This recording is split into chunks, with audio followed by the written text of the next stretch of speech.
They built it, studied it, locked it away. They thought it would never wake up. But deep inside the lab, something stirs. Metal groans. Lights flicker. A warning siren blares. Too late. The security team moves in and vanishes. One by one, the researchers disappear. It's not trapped in here with them. They're trapped in here with it. The creature in the lab is no longer asleep. The underground lab was silent, too silent. The kind of silence that felt unnatural, pressing against the walls, suffocating the air like a thick fog. Dr. Evelyn Carter adjusted her glasses, her fingers trembling slightly as she typed the final sequence into the terminal. A green confirmation blinked on the screen. Containment stable. Subject 043, no anomalous activity. She exhaled, rubbing her temples. It had been 6 months since they brought the creature here. 6 months of watching, waiting, monitoring its every breath, or lack thereof. Because Subject 043 had never moved, never reacted, never given them a single sign that it was anything more than a lifeless husk. But that didn't stop the nightmares. She had seen it in her sleep, those jagged, bony fingers twitching. Black, glassy eyes flickering open. The sound of something wet and hollow breathing just behind her. Always just behind her. Evelyn shook her head, dismissing the thought. It's dead. It has to be. Late night, Doc. She nearly jumped. Dr. Malcolm Hayes leaned against the doorway, a smirk on his face. Cocky, arrogant, the kind of man who never seemed afraid of anything. Evelyn envied him for that. Could say the same to you, she muttered, glancing at the clock. 2:37 a.m. Malcolm stepped inside, hands in his lab coat pockets. Eyes drifting to the reinforced observation window at the far end of the room. Beyond the glass, Subject 043 loomed, a grotesque fusion of bone and sinew. Its body slick with a substance they still couldn't identify. It sat slumped in the center of its containment cell, head bowed, long fingers resting against the cold steel floor. Unmoving. Always unmoving. They say this thing came from deep space, Malcolm said, tapping on the glass. But I don't buy it. Evelyn frowned. What do you mean? He hesitated for a moment. I did some digging. This thing, it wasn't found on an alien ship. He turned to face her. They pulled it from an abandoned facility, right here on Earth. She felt her stomach twist. That doesn't make any sense. Malcolm shrugged. Neither does a creature that doesn't eat, doesn't breathe, and doesn't decay. He leaned in closer, his voice dropping to a whisper. Maybe it wasn't just found. Maybe it was woken up. A chill ran down Evelyn's spine. A sudden beep interrupted them. The monitor flashed anomaly detected. Both of them turned sharply to the screen. The biometric scanners attached to Subject 043's cell flickered wildly. For the first time in 6 months, there was movement. Evelyn's breath caught in her throat. On the screen, a single word repeated over and over again. Respiration detected. She turned toward the glass. Inside the cell, the creature still hadn't moved. Still sat there, lifeless. But then, a single finger twitched. A barely perceptible movement, so small that it could have been her imagination. But she knew what she saw. The long, skeletal digit had curled ever so slightly against the floor. Malcolm's voice was barely above a whisper. Did you see that? Evelyn's mouth was dry. She nodded. The intercom crackled. A security officer's voice came through. Control, we have a breach in power grid B. Requesting status. The line cut to static. Then, everything went dark. The emergency lights flickered to life, bathing the lab in an eerie red glow. The monitors around them flashed error codes. Evelyn's pulse pounded. She turned back to the observation window. Subject 043 was no longer sitting. It was standing. Tall. Too tall. The hunched posture was gone, replaced by something impossibly rigid, as if the bones inside it had realigned themselves into something unnatural, something predatory. The red light cast deep shadows across its grotesque form, making it look less like a biological entity and more like a walking nightmare. Evelyn barely registered Malcolm grabbing her arm, pulling her toward the exit. The intercom crackled again. A different voice, urgent, panicked. Security, respond. We have movement and containment. Subject 043 is A wet, bone-snapping sound. Then silence. Evelyn turned to Malcolm. "We need to it." Bang. The sound came from the glass. Both of them froze. Another bang. Louder. The reinforced window shuddered under the impact. And then, a single, clawed hand slowly pressed against the glass. The fingers flexed, twitched, and then, impossibly, it started tapping. Tap, tap, tap. The sound was almost playful, like a child knocking on a fish tank. But Evelyn knew better. Her breath hitched as the clawed fingers slowly dragged down the reinforced glass, leaving behind deep, jagged grooves. The security protocols were designed to withstand extreme force, high-caliber rounds, even small-scale explosions. But she had a feeling that whatever was in that cell wasn't going to need a weapon. Beside her, Malcolm was frozen, his eyes locked onto the creature. His usual smug confidence was gone, replaced by something else. Something she had never seen in him before. Fear. Move. Evelyn's voice was barely above a whisper, but it was enough to snap him out of his trance. He didn't need to be told twice. They bolted for the lab exit just as the emergency klaxons blared to life. Red warning lights strobed along the ceiling, casting frantic shadows across the walls. Alert! Containment failure. Facility lockdown initiated. Evelyn slammed her fist against the door panel. Come on, come on. The small screen flickered. System override. Lockdown engaged. No, no, no. They were trapped. Behind them, the tapping stopped. Evelyn's stomach clenched. Slowly, she turned back toward the glass. Subject 043 was gone. The cell was empty. Her brain couldn't process it. It had been right there. Where did it? Malcolm grabbed her arm. We need another way out. She nodded, forcing herself to focus. Think. Power grid failure. Lockdown. No security response. That means the entire facility is compromised. Her mind raced through the layout of the lab. If the primary exits were locked, that left only one option, the maintenance tunnels. She turned toward the adjacent hallway. Storage access. It leads to the ventilation shafts. Malcolm didn't argue. They sprinted down the dimly lit corridor, the sound of their footsteps echoing like gunfire against the metal floor. Somewhere in the distance, there was a low, wet tearing sound. Then, a scream. Short, muffled, cut off too soon. Evelyn didn't look back. They reached the storage bay, Malcolm slamming his shoulder against the door to force it open. Inside, metal shelves lined the walls, filled with spare equipment. Old terminals and broken research gear. Evelyn spotted the hatch at the far end of the room. It was small, barely wide enough for them to squeeze through, but it was their only chance. She dropped to her knees, reaching for the latch.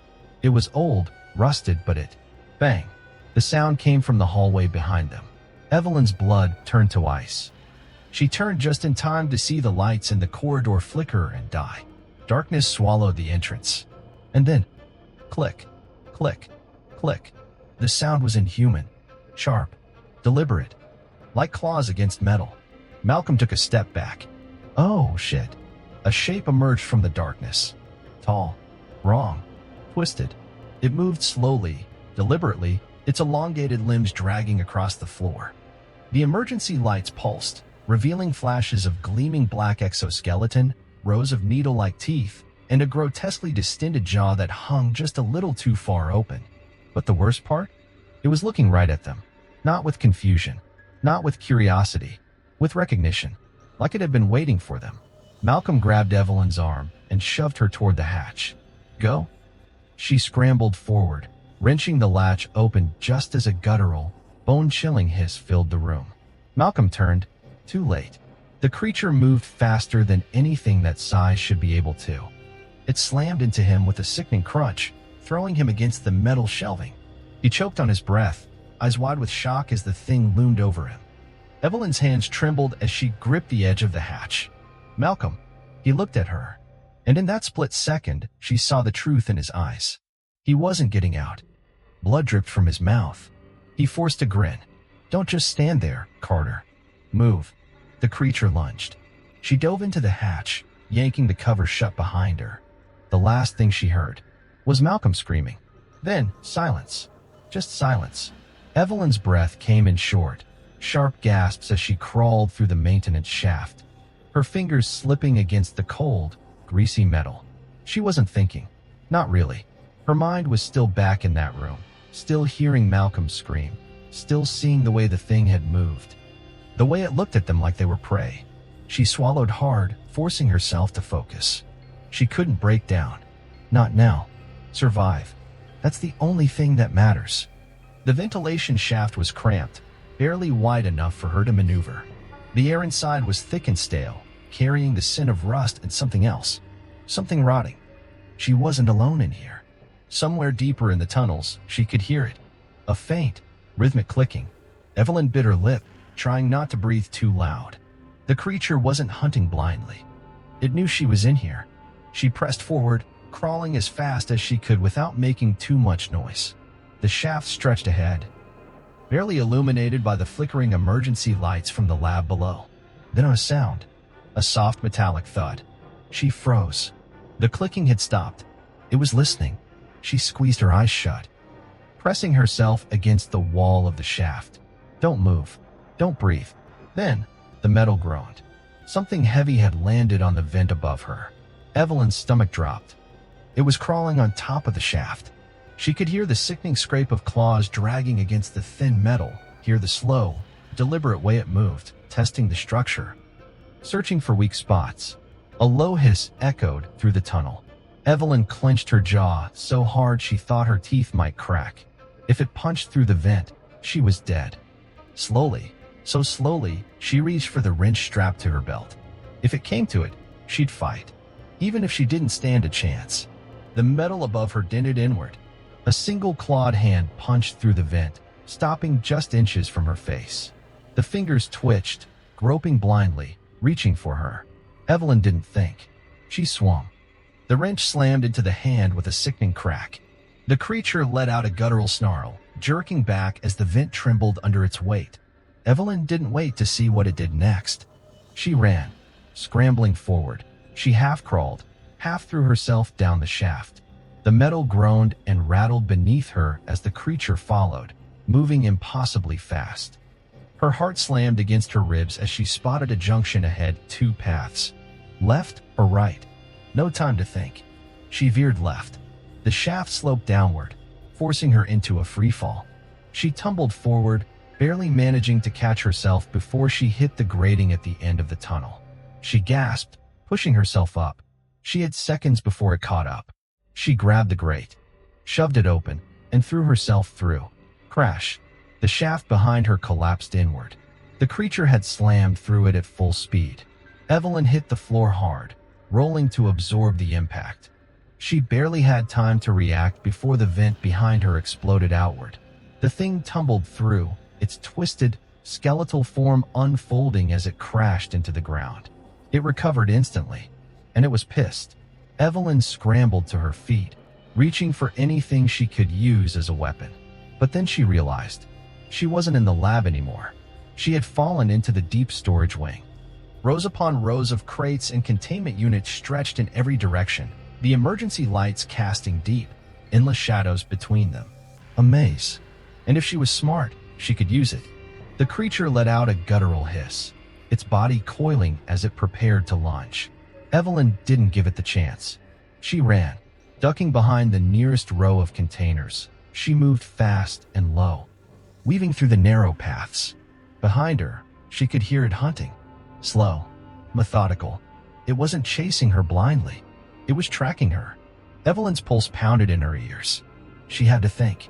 She couldn't just keep running. She needed a way to end this. And then, she saw it. A row of cryogenic stasis pods. Still powered. Still functional. A plan formed in her mind. A terrible, desperate plan. But it was the only shot she had.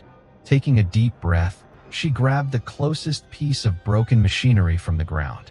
Then, she moved. Circling back, she sprinted toward the nearest pod. The creature reacted instantly, letting out a guttural screech and charging after her. Come on, come on. She reached the pod and ducked behind it. The creature followed. But that's what she was counting on. As soon as it lunged, she threw the metal debris right at the emergency release panel. A hiss of pressurized air filled the room as the pod's door snapped open. The creature barely had time to react before she shoved it backward, straight into the cryo chamber. Its screech turned into a distorted, gurgling snarl as freezing gas erupted from the vents, ice rapidly forming across its body. It thrashed violently, claws scraping against the sides of the pod. Evelyn slammed her fist against the override. The door sealed shut. The creature's body jerked, twitched, froze. Then, silence. Evelyn staggered back, her breath ragged. She could still see it through the reinforced glass, its grotesque face twisted in rage, frozen mid-snarl. She let out a long, shaky breath. It was over, or at least, she thought it was. Then, the pod's interface flickered, and on the screen, one word appeared. Override detected. System rebooting. Evelyn's blood turned to ice. The cryo chamber was unlocking. And this time, there would be no second chance. The air inside the facility had turned into a suffocating mix of blood, ozone, and something far worse, something primal. The dim emergency lights flickered, casting erratic shadows that seemed to move on their own. Dr. Holloway clutched her stolen pistol tighter, her pulse hammering in her ears as she pressed her back against the cold metal wall. She wasn't alone. Somewhere in the labyrinth of corridors, the creature was hunting. A low, guttural growl echoed from the vents above, sending shivers down her spine. She forced herself to take slow, steady breaths, trying to control the rising panic clawing at her throat. The gun in her hands felt useless. She had seen what those bullets had done to the thing, barely slowed it down. She needed a plan. The others are still alive. Maybe. Through the shattered remains of a security monitor, she could see glimpses of other survivors. A few lab technicians had barricaded themselves inside the server room, desperately typing into their consoles, probably trying to send out an emergency signal. A pair of security officers, wounded and limping, were moving toward the armory. And then there was Dr. Monroe. The head scientist had somehow made it to the central observation deck, standing amidst the chaos, his expression blank as he stared at the carnage on the screens. He wasn't running. He wasn't hiding. He was watching. Holloway's stomach churned. That son of a bitch. He had known something like this could happen. She was sure of it now. The way he had hesitated before unlocking the containment doors, the way he had stared into that observation window, almost as if he had been waiting for it to wake up. The sound of death approaching. A wet, slithering noise snapped her back to reality. Drip, drip. Thick saliva oozed from the ceiling vent above her, pooling on the metal floor. Holloway's breath hitched as she slowly tilted her head up. It was there. A silhouette barely distinguishable in the shadows. The creature clung to the metal grates like a monstrous insect. Its elongated skull tilted as it listened, those needle-sharp teeth parting just enough to release a sickening click, click, click. It had found her. Run or die? Adrenaline took over.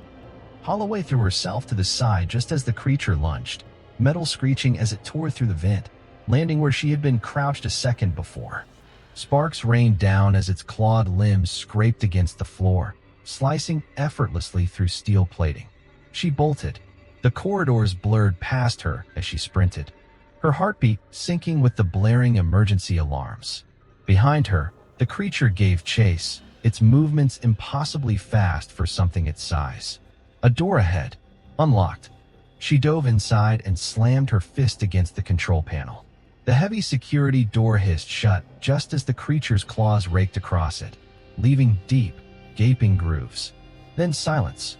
Trapped in the dark, Holloway staggered back, gasping for breath, hands trembling as she fumbled for a light switch. The dim glow of a red emergency lamp flickered on, revealing where she had ended up. The morgue. Rows of cold storage units lined the walls, some of them still occupied. The stench of formaldehyde barely masked the underlying scent of decay. A place meant for the dead. A place she might soon join. She turned, aiming her pistol at the sealed door, knowing full well it wouldn't hold forever. The creature wasn't just hunting. It was toying with her. She needed a way out. Fast. Then, something moved. Not behind the door. Inside the morgue. And whatever it was breathing. The realization hit Holloway like a punch to the gut. She wasn't alone in the morgue. Somewhere in the dim, sterile chamber, Something was breathing, slow, ragged, and wet, like air struggling through punctured lungs. She turned, gun raised, scanning the rows of cold storage units. The red emergency lights flickered, casting eerie, shifting shadows that made her stomach churn. Then, a sudden clank echoed through the room. One of the storage units twitched, its metal handle rattling as if something inside was trying to push it open. Holloway froze. The creature was outside, stalking her through the corridor. But inside this room, something else was waiting. Her hands trembled as she took a cautious step forward. Then the door behind her boomed. The creature was done playing. Breaking in, a deafening screech tore through the silence as claws raked across the security door. The steel groaned, bending inward under immense pressure. Holloway staggered back, heart hammering. She had seconds. Her gaze darted back to the shaking storage unit. If something was alive in there, she needed to know what it was. With a deep breath, she grabbed the handle and yanked it open. The corpse that shouldn't be alive. A body rolled out, crashing onto the morgue floor. It was a man, what was left of one. His lab coat was stained dark with blood, his flesh pale and clammy. Holloway recognized him instantly. Dr. Jensen, one of the researchers assigned to Project Nyx. His eyes fluttered open. No, that's not possible. Jensen's lips parted, and a gurgling wheeze escaped his throat. He wasn't supposed to be alive. She had seen his body in the security footage, torn apart, dead. But now he was moving. Holloway staggered back, while rising in her throat.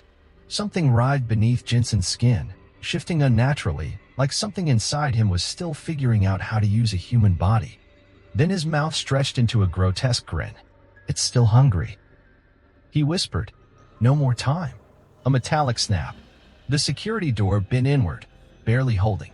Holloway made her choice. She raised her pistol and fired. Jensen's head snapped back as the bullet tore through his skull. His body convulsed, then slumped lifelessly to the floor. But that thing inside him, it kept moving. Slick, black tendrils began pushing out of his open wounds, reaching toward her, pulsing with unnatural life. The security door exploded inward. Holloway barely had time to react as the creature lunged inside, its skeletal frame silhouetted against the flickering red lights. It had found her. And now, there was nowhere left to run. The creature loomed in the doorway, its elongated skull tilting slightly, as if savoring the moment. Strings of saliva dripped from its jagged maw, sizzling against the morgue floor. Holloway could barely breathe. Its black, sinewy body glistened under the flickering red lights, every inch of it a nightmare come to life. The air reeked of something acrid, rotting flesh mixed with a chemical stench that burned her throat. The creature had been starving, and now it had fresh prey. Jensen's corpse twitched. The thing inside him, still moving, still alive, began to crawl toward her, its torn, hollowed-out body dragging itself forward on stiff, unnatural limbs. Holloway felt her grip tighten around the gun. 2 threats. 1 bullet left. She was out of time. The distraction. The creature lunged. Holloway fired. The last round struck Jensen's body mid-crawl. But she wasn't aiming to kill him. Whatever he was already beyond saving. She was aiming for the nitrogen tank beside him. The explosion was instant. A deafening boom sent shards of frozen metal and mist throughout the room, engulfing the corpse and the monster in a cloud of supercooled vapor. Holloway turned and ran. Through the labyrinth. She sprinted into the dark corridor, her breath ragged. Behind her, the creature let out a guttural, inhuman shriek, not from pain, but from rage. It wasn't dead. It was never going to die. Holloway didn't look back. She couldn't. The emergency lighting flickered, casting erratic, haunting shadows against the metal walls as she ran. The station was a maze. Every hallway felt identical, every turn leading deeper into the nightmare. And she knew it was hunting her. The sound of clawed feet scraping against the walls echoed behind her. It wasn't running, it was stalking, playing with her. The terminal. Then she saw it. At the end of the hall, just past the shattered observation deck, was a control panel. The main research terminal. The last place she had seen Dr. Elias' transmission. Holloway skidded to a stop and slammed her hand against the console. It flickered to life. Her fingers flew over the keys. Access. Restricted. She cursed. Behind her, the clicking footsteps stopped. The creature was just out of sight, waiting in the dark. Watching, Holloway forced herself to breathe. She tried another command. Override code required. She didn't have time for this. Then, a whisper. Not a human voice. Not words. Just something. A vibration deep in her skull, pressing against the back of her mind. She turned, slowly. The creature stood at the edge of the emergency lighting, half its body bathed in shadow. But something was wrong. It wasn't moving. It was listening. The whisper wasn't coming from it. It was coming from the station itself. The walls trembled. The metal groaned. And then, the screen changed. Final protocol engaged. Containment override. Accepted. The truth in the code. Holloway's stomach twisted. The files that flashed across the screen weren't security logs. They weren't research reports. They were orders. The station hadn't been abandoned. It had been sealed. On purpose. Because the experiment hadn't escaped. It had called for help. The whispering inside her skull grew louder. And the creature. It smiled. Warning. Facility lockdown disengaged. The alarm screamed. The doors unlocked. And something else began to wake up. The station trembled. Not from an explosion. Not from the creature, but from something else. Something awakening. Holloway's fingers trembled over the terminal as she read the final line of code flashing on the screen. Containment override engaged. Experimental locks disabled. Awaiting final sequence. The whispers in her skull weren't whispers anymore. They were a chorus. 1,000 voices overlapping. Pressing into her mind, sinking into her bones. She clutched her head, gasping. Behind her, the creature, the first experiment, tilted its head, watching, not attacking, because it wasn't hunting her anymore. It was waiting for the others. The hatch opens. Above her, the ceiling split apart. Metal groaned as reinforced panels slid away, revealing something massive embedded in the station. Rows upon rows of pods. Not stasis pods. Not escape pods. Containment units. Hundreds of them. Some cracked. Some shattered. Some still pulsing. And inside, shapes twitched. Something breathed. A sound, wet and hungry, rippled through the walls. And the whispers turned into laughter. Holloway's pulse slammed against her ribs. The station wasn't just a lab. It was a hatchery. And the override had just set them all free. The truth about the experiment. She turned back to the terminal, scrolling through the classified logs. Her vision blurred with panic. And then, she saw it. The experiment hadn't been about a single creature. It was about a signal. A biological frequency, buried in human DNA. Lying dormant for centuries, until someone activated it. That's why the scientists had died. Not from an attack. From transformation. The thing standing behind her, the nightmare with its black, listening skin and needle-like teeth, had once been one of them. They had been testing it on themselves.